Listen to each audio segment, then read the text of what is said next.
You think your job's tough? Try being an engineer in the 1980s, tasked with building the biggest plane the world's ever seen. Not just big, mind you, but big enough to haul a spaceship on its back. That was the reality for the folks at Antonov Design Bureau in Soviet Ukraine. The Cold War was in full swing, and the space race was heating up. The Soviets needed a way to transport massive components for their Buran space program. Regular planes just wouldn't cut it. Enter the Antonov an-225 Myria, which means dream in Ukrainian. This wasn't some pie-in-the-sky idea. This was a monster of a machine designed to get the job done no matter what.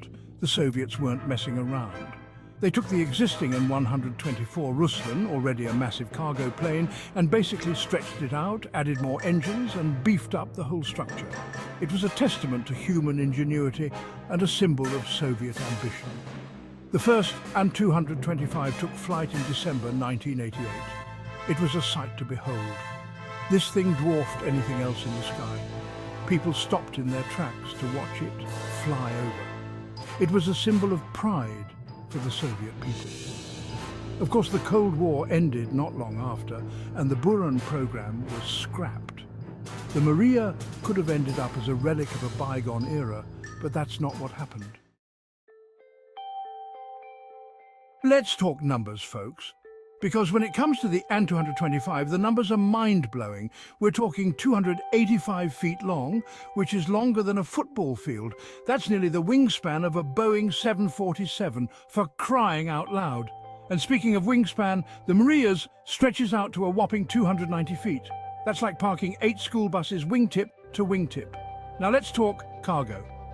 This bird boasts a cargo hold that's 140 feet long, 21 feet wide, and over 14 feet tall. That's enough space to fit 50 cars or 15 double-decker buses or a whole lot of hay bales. And if you need to carry even more, there's always the roof.